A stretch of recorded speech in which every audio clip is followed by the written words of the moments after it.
Tonight, what do the latest coronavirus restrictions mean for regional South Australian businesses? And Sanjeev Gupta buys up a Tasmanian company. From our 7 Spencer Golf Studios, your nightly news with Louise Huber begins now. Good evening. Restaurants, gyms, supermarkets and churches will soon be required to have coronavirus officers to make sure people are social distancing.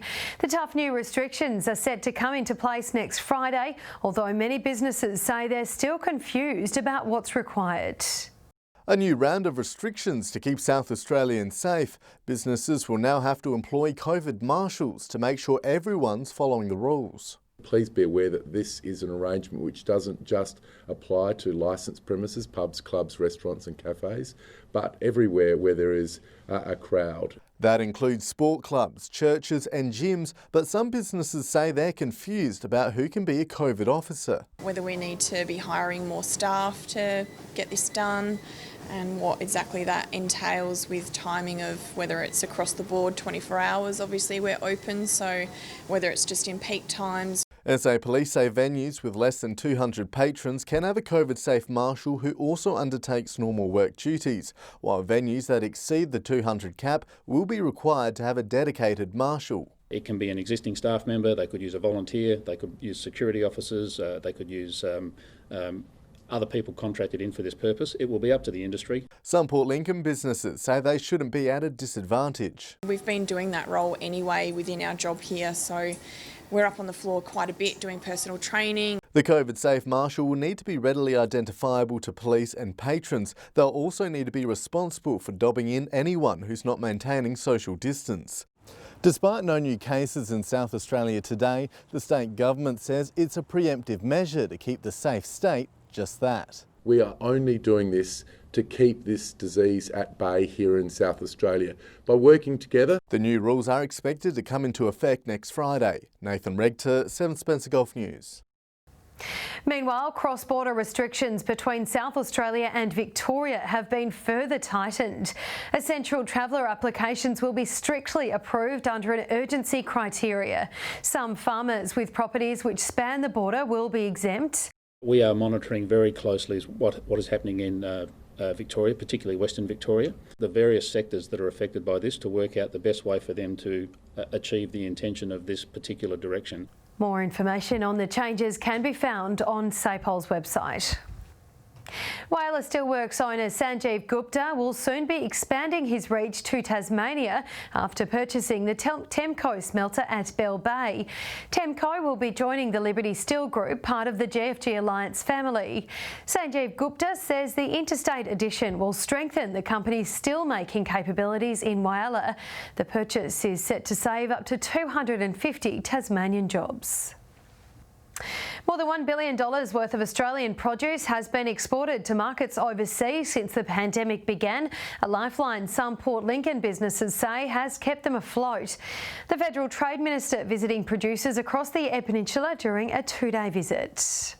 As coronavirus took hold across the globe, the Asian marketplace grounded to a halt, which brought many Port Lincoln seafood producers to their knees. It's by far our biggest customer or region. We service around 90% of our production from here in Port Lincoln goes to Asian markets. A plan to keep the country's export industry afloat was hatched by the federal government back in April, aimed at reopening key markets in Asia. 4 months on, and parts of the industry says they're already reaping the rewards of that lifeline. We've invested around $350 million to keep planes flying out of Australia with goods bound for export markets, but that's supported more than $1 billion worth of export. Singapore Air and Cathay Pacific export more than 30 tonnes of South Australian produce each week, a lucrative deal which fishers say has kept them financially afloat. We've accessed around a dozen flights over the last couple of months direct out of Adelaide. It's allowed us to export around over $4 million worth of world-class South Australian abalone to Asian markets. There's still enormous support and demand for Australian goods. The Minister says without freight assistance it would have been catastrophic for the industry, but warns there's still a long way to go before they're properly back on their feet. We have a busy period market-wise from now until the Chinese New Year. and it's really going to be that period that tells us how we've come out. Nathan Regter, 7 Spencer Golf News. Still to come tonight, Broken Hill sees a spike in tourist visitation, local businesses reaping the rewards, and Port Pirie Police issue their own warnings for railway safety.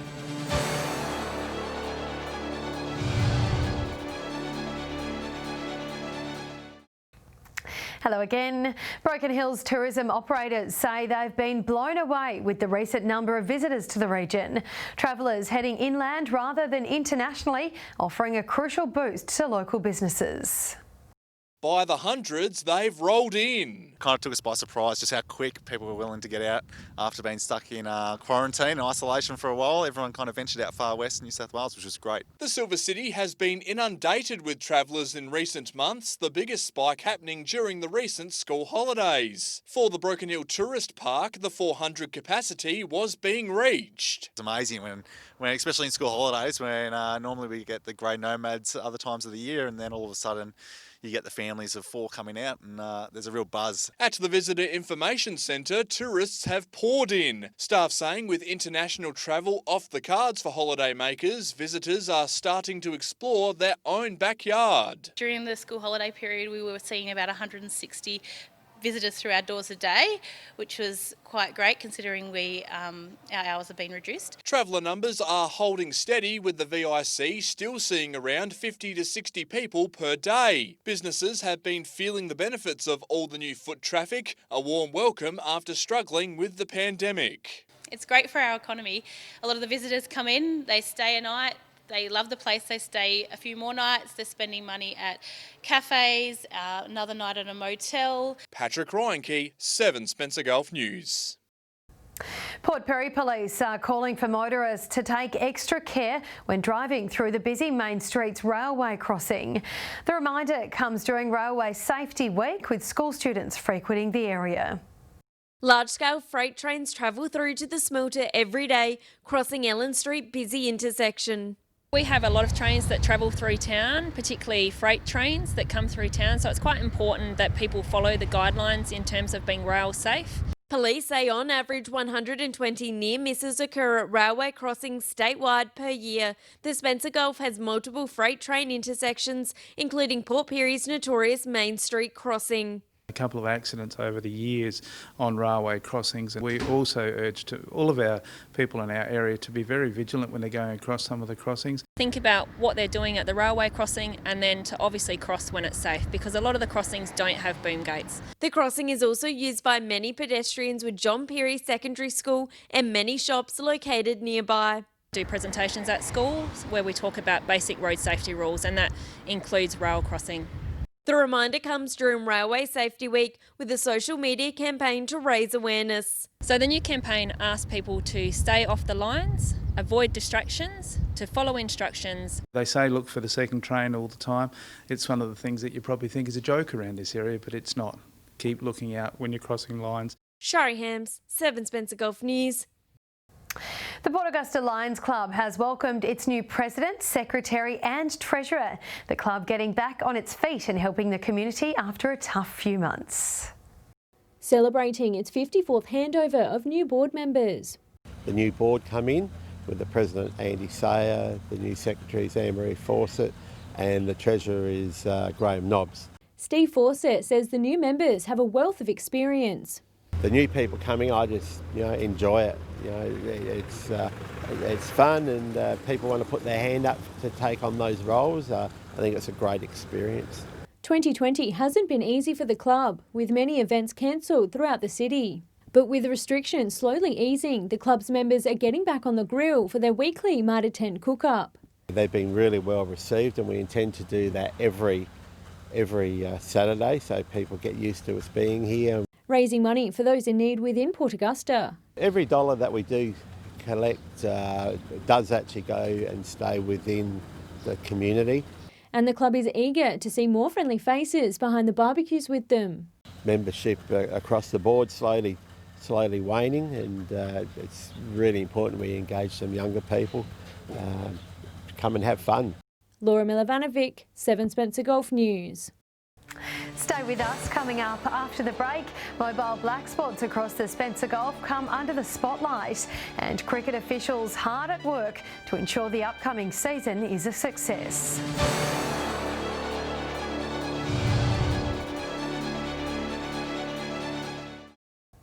Welcome back. NBN consultants have touched down in Port Pirie as part of an Upper Spencer Gulf tour aimed at fixing phone and internet black spots. They're meeting with local businesses to determine the impact the lack of access can have. Internet is a necessity to many regional households. NBN co-staff now want to hear people's good experiences with it and the bad. That's the exciting part of where we are now. If people aren't getting the best out of their network, we want to know why, but we also want to showcase those who are doing it really well. The regional tour kicks off in the York Mid-North this week before the team heads to the Eyre Peninsula. We're hoping to hear from business leaders, but also business owners and operators. COVID has shown us that the way that business is done has changed forever. Port Pirie business owner Mark Hanlon says the visit has cleared up some questions for local operators. But there is certainly black spots, and they're keen to find out exactly if there is any in our region and where they might be, so they can assist in that as well. He says there's a common misconception that NBN is a retailer. Probably all of the belief that they were somebody that we could actually contact with any of our issues. Have a complaint with their internet, they do need to go to their retail provider, the business they pay their bill to, in the first instance. Small to medium-sized business operators can also contact their provider for information on NBN grants available. It's $50 million still in the can for any small and medium-sized businesses to access that was raised pretty much for the COVID period. Shari Hams, 7 Spencer Gulf News. A Port Augusta optometrist has pledged $20,000 for local sporting clubs and events this year. $1,000 has already been donated to the Wharf Fest to help cover the costs for next year's event. A global pandemic hasn't stopped Golf and Ranger's 20K helping the community. We made a commitment pretty early in the piece that regardless of what else happened, we would continue on with this because probably more than ever, it's going to be really important. Each month there's a new recipient of their donations, which is hoped to make an impact within clubs in Port Augusta. That would be a good way to give back to the community in a more prominent way this year.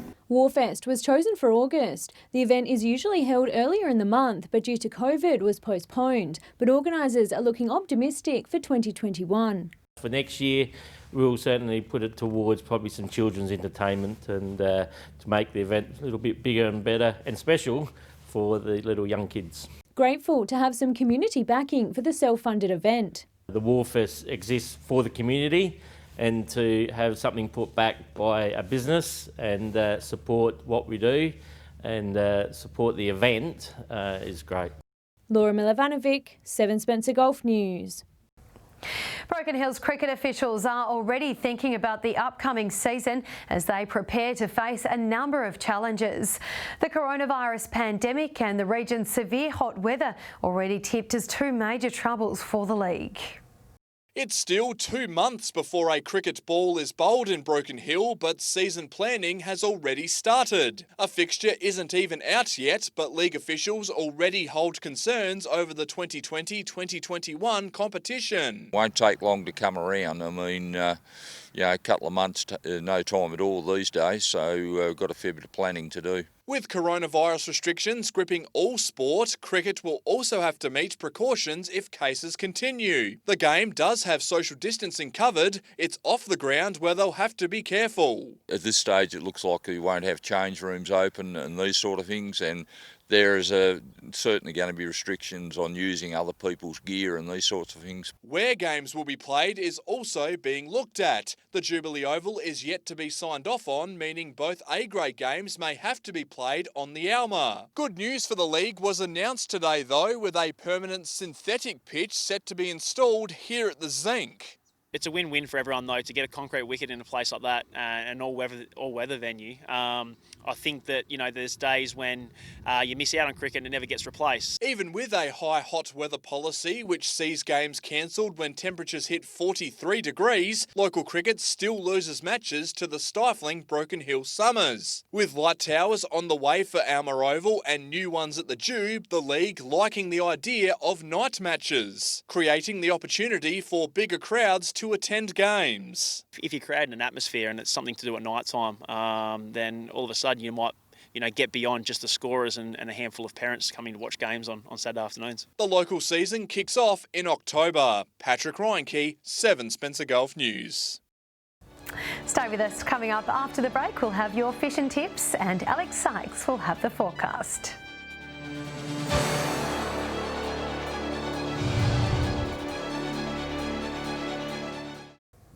Welcome back. Here's this week's fishing tips. Welcome another week around the Gulf Fishing Tips from Port Pirie. Hasn't it been cold? But I tell you what, don't be worried about the cold because that brings out our King George whiting in bigger numbers.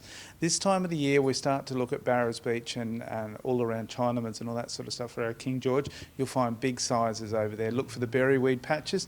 You'll do very, very well. Squid is still around the place and some of the tubes are absolutely fantastic in size, around the 35 centimetres, which I think is just perfect eating. Don't forget, have a crack for garfish while you're around the place, and if you've got the opportunity, take a kid fishing with you. We'll see you next week. G'day and welcome to this week's fishing tips from Port Augusta, Jewel of the North.